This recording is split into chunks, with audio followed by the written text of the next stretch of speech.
Welcome to the Business Spotlight Series. I'm Rick Plaskett, a certified business and leadership coach here in Columbus, Ohio. And today my guest is Wes Lindenmuth. He is the owner of Shelf Brandz. I'm going to let him explain what that is. But today we're going to talk with him about his business challenges, some of the practices that he's had, and share a little peek into what it's really like to build and operate a business. If this is your first time on the channel, please be sure to like and subscribe so you can stick to it and see the next business owner that we bring to the channel. Wes, welcome and thank you for being here today.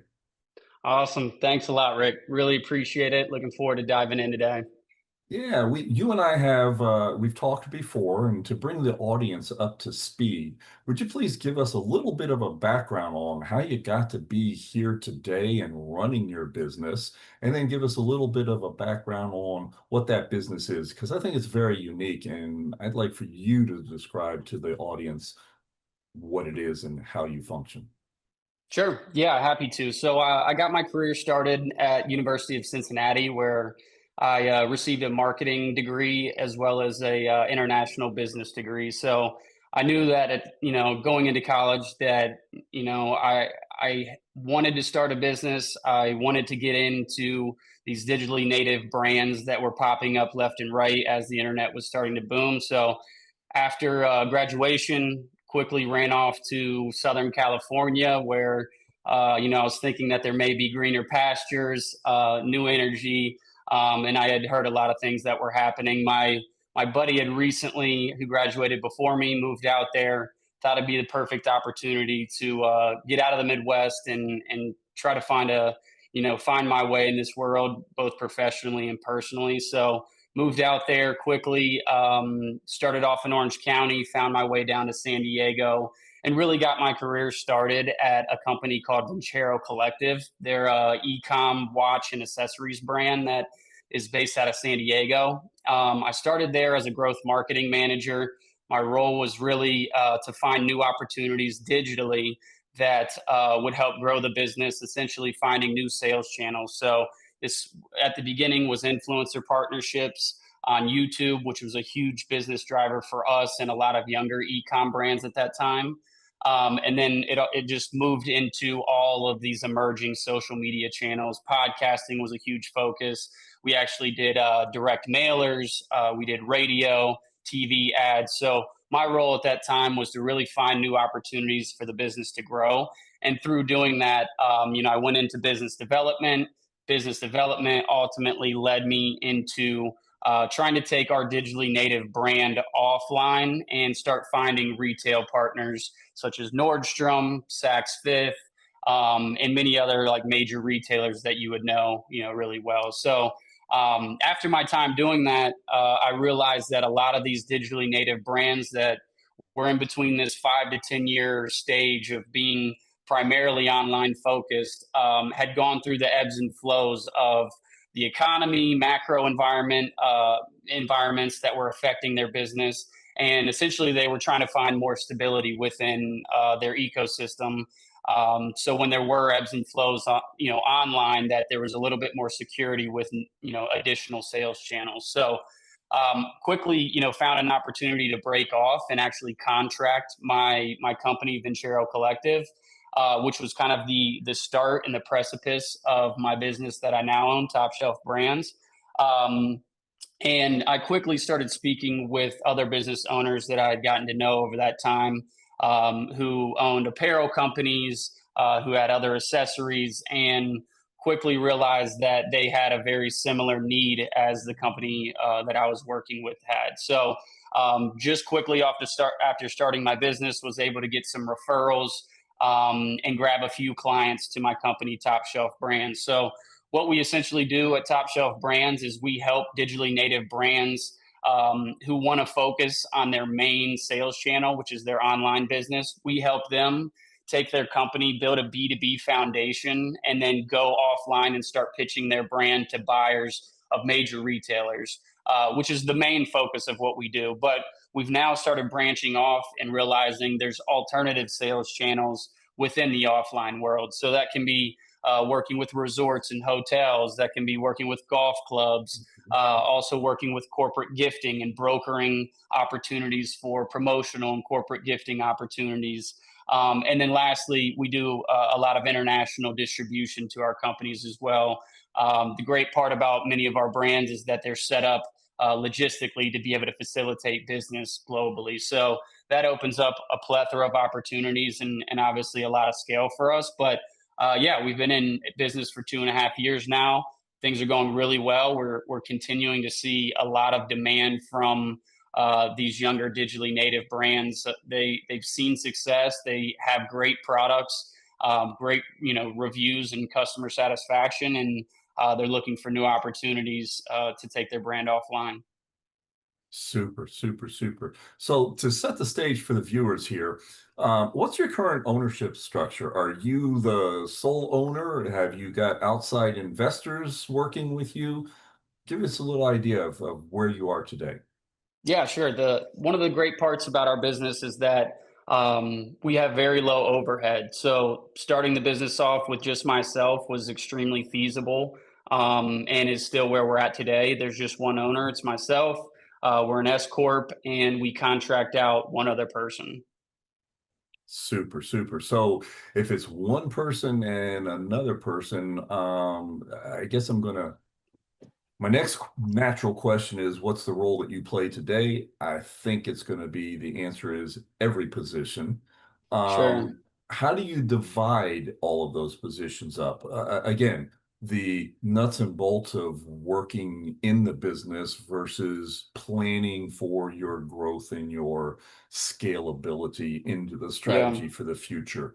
What's the percentage of those two, would you just say if you were to look at your calendar? Yeah, so I mean, like you said, just being the primary owner, and the focus is still the day to day grind of making sure we have a good amount of clients to sustain and grow the business, and then making sure we're servicing each of those clients appropriately. And we're working off of the goals that we've set with each of these brands. So some of them want particular retail partners, and we go after those. Others just want to try to grow their B2B business, and by all means necessary, do so. So we're just now getting to the stage where we're able to bring someone on. Some of those accounts will be handed off, and clients will be handed off to our new employee, and then I'll be able to focus on major accounts and key accounts, and then also bringing in new brands to the business. So we've been able to work very lean, by utilizing many tools. There's a lot of CRMs, and we utilize AI tremendously across the board, whether that be with email outreach, deck building. Whenever we're putting together decks for our partners, these can be time Mhm. consuming. We've built really good models and prompts to ChatGPT that help us create these things in a very time efficient way. So yeah, we've leaned on a lot of softwares and tools to help us, grow and expand outreach. But we're just now at that point where we're bringing someone on to help, some of the day to day efforts on my end, so I can focus on larger partnerships as well as bringing in maybe gaps of our categories that we have gray areas in. Super. Listen, Wes, you shared with me before we started this interview that your vision is to scale the business at least tenfold. Um, Sure. in that area, if marketing is a critical part of that. And you mentioned that you rely heavily on AI. Are you using AI in your marketing as well, or what is the marketing strategy and area that is most effective for you today? Yeah, so the way that we're able to grow our business outside of growing our current accounts, and which would be clients. So when I'm saying a client, so we have a brand that works with us. They contract us to work on their behalf to pitch products to buyers, right? So one way we can grow our business is through the account and by getting major retail partnerships to each of those accounts. The other way Okay. we can grow our business is by adding new brands to our business. So, a big focus of mine is making sure that we are covered in all men's categories. So, we want to have men's accessories covered. We want to have men's apparel covered, sportswear, athleisure, bags, watches, etc. So our one of our first goals in terms of our business growth is to make sure we have each category covered on the men's side of the business Mhm. without any overlap. We don't want to bring in clients to when we're pitching to our buyers. They have conflicts of interest and they're deciding between one or the other brand. We want to make sure there's no competition within our ecosystem of brands. So the first, to answer your question, the first thing we want to do is fill out our men's category, and we're getting Mhm. close to doing that. The next arm of that would obviously be covering our women's category. Now, some of our brands have a women's products, but it's not their primary focus. So a next initiative of ours next year will be to grow out our brand categories within the women's space. There's tons of overlap with the buyers that we work with, and we constantly get inquiries from our buyers. Hey, hey Mhm. Wes, do you guys have any women's brands that you can offer? Everything on the men's side looks great. We trust you to bring in premium brands that are doing well. So that's a massive opportunity for the business in terms of growth. And then secondarily to that is commercial opportunities. So utilizing what we do well in a commercial sense to be able to be essentially a broker to a partner to bring in brands. So there's something that we're working on right now with a sports group where they are potentially going to hire top shelf brands to be the merchandising broker for the entire sports merchandising section of their group. So that's a totally different business channel and sales channel for us at Top Mhm. Shelf. But in terms of growth opportunity, you can quickly understand how that could scale very quickly if a sports group is utilizing us to bring in all the brands that they're merchandising. So as we grow, more and more of those opportunities will come up, and it really opens the door for us to see significant growth and larger growth opportunities than just working individually with each of our brands. Super, super. So you've given us the vision of where your future will look and the key areas that you're targeting for that scalability. I'm curious, Wes, your approach, or maybe even your definition of goal setting. You Hmm. are the one person and you're driving with your foot on the accelerator of this business, how fast and how quickly and how massively you scale. And Hmm. let me set the background here. Me personally, graduated from West Point. Mission is always first. There's no substitute for victory. So when my coach first started asking me to set a goal, if I knew I could do two, my goal was two. Okay. Hmm. There was no substitute. If I only got one, that was a failure. It was two. It took a long time to adjust my mindset to say, no, it's six. My goal is six. I didn't know how to get there. Okay. Four was better than two, wasn't quite six, but it was still much better than two. And Hmm. so it's very interesting. The old me, military me, was a goal was really a to do. I knew how to do it. I was going to do it, get it done, put it on that to do list. Now my goal always, always, always requires some sort of stretch, Hmm. something that is going to cause me to grow, cause me to learn. There's a gap in there that I don't know how to get to that goal yet. I'm Hmm. curious where you are today, Wes. How would you describe your mindset of goal setting? Yeah, sure. I would say we always look up and try to put together 5 to 10 macro goals for for a year. These are typically a mix of revenue targets and number targets, along with where do we want to see the business? What are things that we're actually interested in accomplishing, and what if we look up a year from now and we're doing that? Is it going to be a successful year? Is it something that's going to make our job and our life more enjoyable? So, we'll typically set an annual, revenue. Just to give you some examples, a revenue mark for the year. We'll also say, all right, like I mentioned about partnerships with having our categories covered. Okay, we want to bring in a watch brand, a hoodie brand, and XYZ brand. So we make sure to have not only, revenue targets, but also partnership targets, other things such as employees. If we're looking at our business and we know that systems and scales are important in order to get us to these numbers, then we need to have other targets such as bringing in our first employee, making sure we have a sales person to cover, a lot of my efforts on some of the sales side of things. So we try to have a good mix of macro goals for a year, and then we reverse engineer those as thinly and as narrowly as we possibly can. So Mhm. that goes from a quarterly basis to a monthly basis to a weekly basis to a daily basis. So every Mhm. week, on Sundays, we get ready for the week. We plot out exactly what we're trying to accomplish for this week. And then after reviewing that, does this lead into what we want to accomplish for the month? And then obviously for the month goes into the quarter. So looking at our larger targets and then reverse engineering them. And then I think one of the ways to be successful with your goal setting is to be ritualistic about what those goals are. So I have all my annual goals written in our bedroom right before I wake up. I see them every single morning.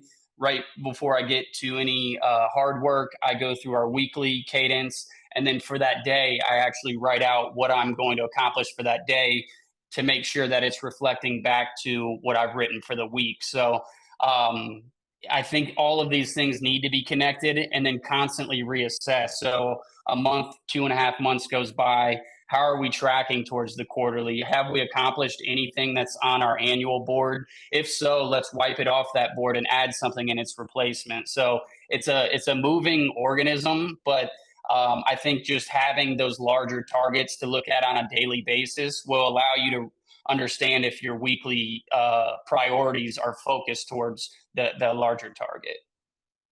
Perfect, perfect. Wes, I gotta help me to understand. As you described that and shared your story, you were using we, and yet you said it was you solo right now.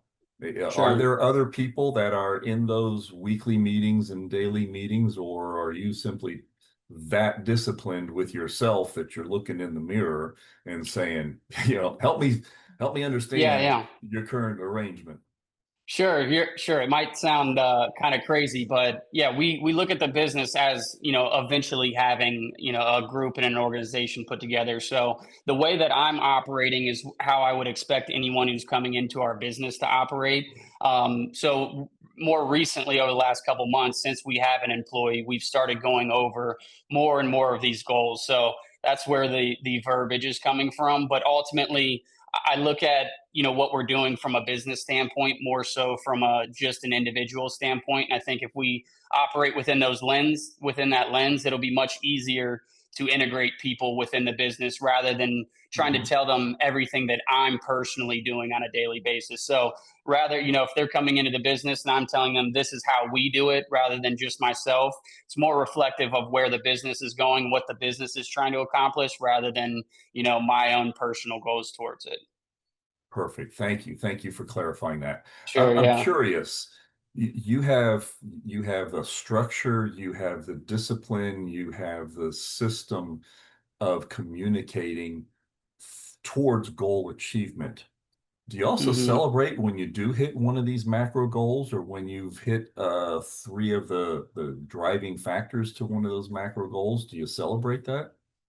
I think we're a little bit early on for celebration, I would say. I mean, we're 2.5 years in. Obviously, I would say the better word for that for me personally would be gratitude and just thankful for progress and being able to get to these smaller, goals and targets that we're getting to. I think we're fairly early on, like I said, 2.5 years, Hmm. for having any type of celebration. I will say bringing on our first employee was definitely a large goal of ours. Just from, there's a personal interest in the person that's working with us. I think they're going to be fantastic for the business. Um, Makes it seem more realistic. Working for 2.5 years by yourself, building something is it's a lonely road. So bringing on an employee to be able to share roadblocks, successes, that's when I think there may be more cause for a celebration. But I would say more so, the gratefulness of progress, and just the blessing to be able to do something every day that I'm trying to do is more so, I would say, the way that I would approach it. I think that's a wonderful point of view. The point of me asking for celebration, and thank you for adjusting my verbiage to gratitude. That is absolutely the right phrase to Sure. be focused on. If we were to step out of business, we were to step out of leadership and goal setting, um, and just step into human nature, you're missing out on endorphins. Okay, when someone runs a race and wins, they get that natural high.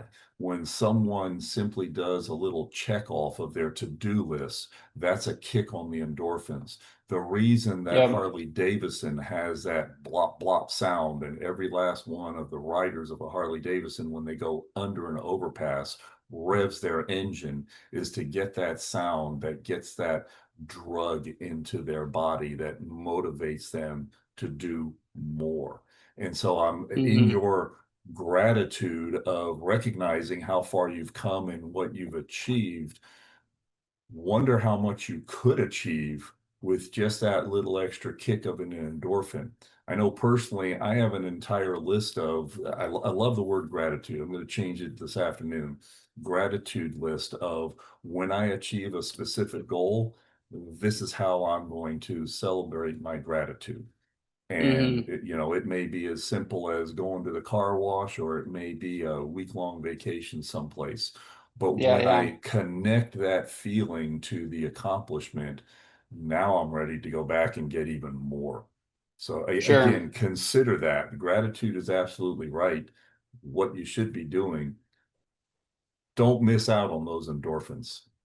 Yeah, yeah. I will preface it with, I do quite a bit outside of my job just to enjoy life, whether that be through travel or experiences. So Mhm. I would say that's where, my greatest reward comes from the efforts and the things that we are doing. So I'm not totally missing out. I'm not, just sitting back at the house or at the office nonstop and not, not taking pause to, be thankful. I think the freedom that working for myself and having a business has given me ample opportunities to travel and do the things that I really enjoy. So that would be where those celebrations come into place. Perfect. So somewhere in your house, either in your bedroom or your bathroom, you've got a picture that's motivating you for your next travel destination. Yeah, without a doubt. Perfect, perfect. So, well, listen, we have certainly covered a lot of ground in our conversation today. And for those of you watching, I highly encourage you to go back and listen to this many, many times. Wes has given us some great nuggets on structure, on discipline, and on his vision of how he's scaling. And I think they are very, very useful nuggets that you should be able to use. As we wrap up, I want to hit a section that I like to call rapid fire questions. Just want what's top of your mind on each of these 5 questions. You ready for this? Yeah, let's do it. Super. Wes, what's your key to success? I would say relationship building. Super. What's one piece of advice that you would give to another business owner? Keep going. Don't stop. What's a book that you're reading right now that you would recommend to the audience? I'm rereading The War of Art right now. The Art of War. The War of Art. The war. Yeah, it's based on the procrastination that ensues when you're not pursuing a daily practice. So yeah, highly suggest it for business owners. It's amazing book. Well, thank you for that clarification. My mind went to the other one. Yeah, yeah. I had a feeling you might say that. Thank you. If you had to choose one area of your business that you wanted to immediately improve, and tomorrow you would wake up and it would be exactly where you would want it to be, what would that one area be? I would say our operational systems and organization, without a doubt. Okay. And then before we get to the final question of the day, if there is someone out in the audience watching this today and they want to get in touch with you, either to become your next best account or your next best brand to be represented, or even to talk to you about your philosophies on business ownership, how would they get in touch with you? Yeah, best way to do it is on LinkedIn, Wes Lindenmuth, or you can go on our website, Top Shelf Brands with a Z.com, and there's a submit form to touch base with me. Super, super, super. Okay, so here's the last question of the day. Wes, what do you find most inspiring? I find most inspiring the effort of growth or the idea of growth. That in 6 months' time, based on your efforts and the things that you put together with your mind and your body and your soul, you can show up and be in a completely different place in 6 to 12 months. So I think that's extremely inspiring for me. Super. Thank you so much for sharing that. And thank you, Wes, Yeah, for joining us today and sharing your entire journey.